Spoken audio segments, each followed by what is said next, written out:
Hello dear student, good morning. कैसे हो आप सब? आई होप आप सब अपने घर पे अच्छे से पढ़ाई कर रहे होंगे। चलिए चलते हैं आज एक और नए टॉपिक पे, साइक्लोट्रॉन। तो देखिए, पिछले दो टॉपिक के अंदर हमने क्या पढ़ा था कि जब कोई चार्ज पार्टिकल इलेक्ट्रिक फील्ड में मूव करता है तो उस पर कितना फोर्स अप्लाई होता है, वो किस डायरेक्शन में, किस पाथ से ट्रेवल करता है। सेकंड क्वेश्चन पढ़ा था हमने कि when A charge particle moving in uniform magnetic field में मूव करता है किस पाथ में, सर्कुलर पाथ में। ये दो टॉपिक हम पढ़ चुके हैं। आज हम पढ़ेंगे कि कोई भी एक चार्ज पार्टिकल इलेक्ट्रिक फील्ड और मैग्नेटिक फील्ड दोनों अप्लाई कर दिए जाएं तो उस पे हम एक डिवाइस इन्वेंट कर सकते हैं, एक डिवाइस बना सकते हैं जिसका नाम होगा साइक्लोट्रॉन। और साइक्लोट्रॉन को सबसे पहले किसने बनाया था? लॉरेंस और लिविंगस्टोन नाम के दो फिजिशियंस ने इसका इन्वेंट किया था, इसकी खोज की थी, इसको डिस्क्राइब किया था। तो देखिए, कोई भी इंस्ट्रूमेंट जब होता है, कोई भी डिवाइस जब होता है, जब हम उसको करते हैं तो उसको सबसे पहले उसकी डेफिनेशन लिखते हैं। मोस्ट इंपोर्टेंट क्वेश्चन है ये, हरियाणा बोर्ड के अंदर तो मोस्टली हर बार आता है एग्जाम के अंदर। इस चैप्टर से साइक्लोट्रॉन और मूविंग कॉइल गैल्वेनोमीटर ये 99% आने के चांस होते हैं। 99% ये एग्जाम के अंदर आए। सीबीएसई में भी इनके ऊपर क्वेश्चन पूछे जा सकते हैं। तो हम चलते हैं साइक्लोट्रॉन। तो सबसे पहले कोई भी जब हम करते हैं तो इसकी डेफिनेशन करते हैं। It is a device developed by Lawrence and Livingstone. It is used to accelerate the charged particle like proton, alpha particle या positive charge particle.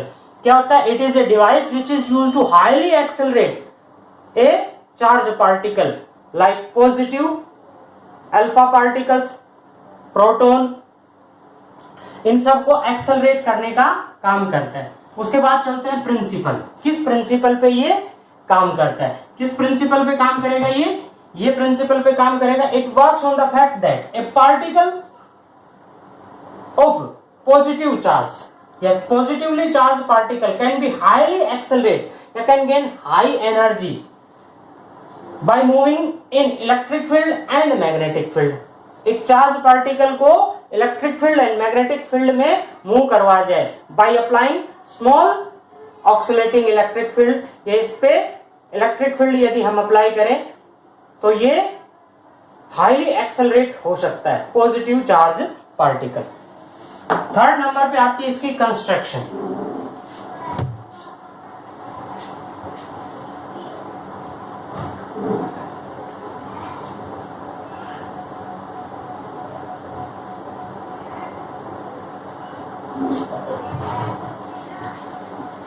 ऐसे टाइप क्वेश्चन है, ये लास्ट क्वेश्चन है, तो इसको हम पॉइंट्स में डिवाइड करते हैं। सबसे पहला पॉइंट हमने पढ़ा डेफिनेशन, दूसरा प्रिंसिपल, तीसरे पे आता है कंस्ट्रक्शन।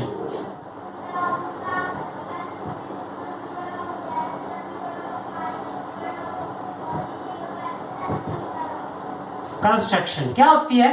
देखिए, इसको अलग अलग पार्ट्स में कंस्ट्रक्शन को भी डिवाइड कर देते हैं अलग अलग पार्ट्स के अंदर। It consist to metallic dees as it is. जैसे मैं बनाता हूं वैसे वैसे हम इसको अपनी लैंग्वेज में लिख देंगे। इट कंसिस्ट टू मेटालिक डीज। अंदर से ये खाली होती है, हॉलो मेटालिक डी। इस तरह से ये अंदर से खाली होती है।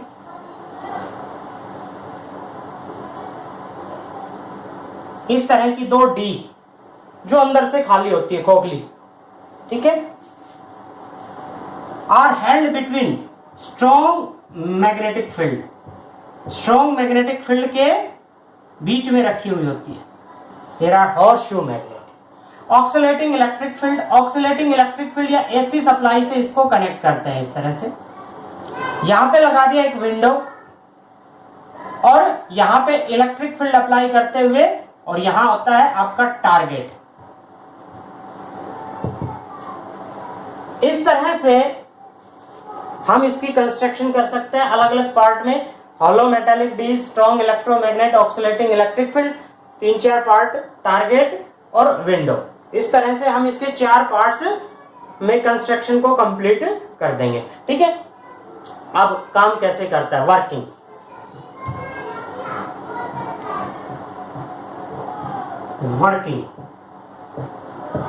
देखिए काम कैसे करेगा। जब हम एक चार्ज पार्टिकल को दोनों मेटालिक डीज के बीच में रखते हैं, इस पॉइंट पे सेंटर पे एक charge particle, positively charge particle like proton है, न्यूट्रॉन्स है, अल्फा पार्टिकल्स है, इनको रखते हैं और इस पे हमने oscillating electric field about 10⁴ volt approximately apply किया इस पे। ठीक है, तो क्या होता है इसके अंदर, देखिए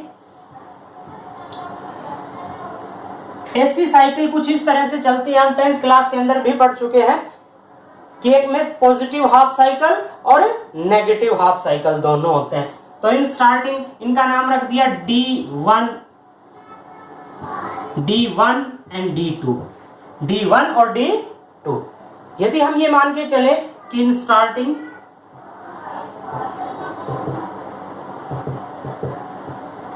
D1 is positive,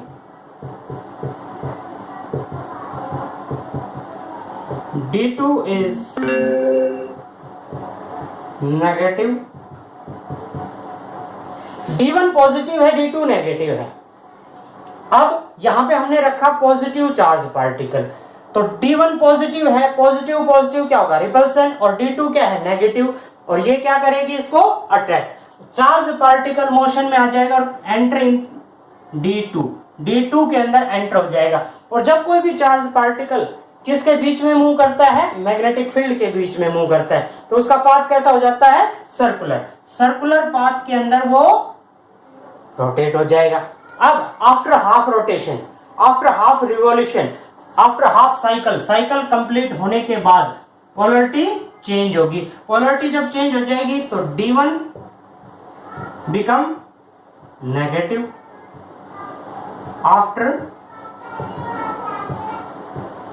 half revolution. D1 is negative and D2 positive. D2 positive हो गया, D1 नेगेटिव हो गया। ये इसको क्या करेगा, रिपेल, और ये इसको क्या करेगा, attract. D1 attract it's greater speed, इसको ज्यादा स्पीड से क्या करेगा, अट्रैक्ट कर लेगा अपने अंदर, और स्पीड से अट्रैक्ट करेगा। और क्या हो जाएगा इसका, जैसे हम क्या पढ़ रहे थे कि जब भी कोई चार्ज पार्टिकल इलेक्ट्रिक फील्ड में मूव करता है तो पैराबोलिक पाथ में, यानी कि अपने पाथ से थोड़ा सा डाइवर्ट हो गया और इसकी रेडियस जो है वो और इंक्रीज हो जाती है। इस तरह से नेक्स्ट हाफ साइकिल जब आती है तो D1 पॉजिटिव, D2 नेगेटिव, और ये रोटेट करेगा इस तरह से, फिर इस तरह से, एंड हर रोटेशन में, at every rotation, after every half rotation its speed will increase more and more, तो इस तरह से स्पीड इंक्रीज होती जाएगी। और हम जब सफिशिएंट एनर्जी गेन कर लेगा तो टारगेट पे इसको स्ट्राइक करवाने के लिए विंडो खोल देंगे और इसमें इसकी इलेक्ट्रिक फील्ड अप्लाई करते हुए, और ये इस विंडो से बाहर हाईली एक्सेलरेटेड चार्ज पार्टिकल जो है वो बाहर हो जाएगा। तो हम इस तरह से इसकी working step to step right down कर सकते हैं। अब चलते हैं इसकी थ्योरी के अंदर कि इसके अंदर जो चार्ज पार्टिकल मूव कर रहा है इसकी वेलोसिटी क्या होगी, टाइम पीरियड क्या होगा, फ्रीक्वेंसी क्या होगी। तो देखिए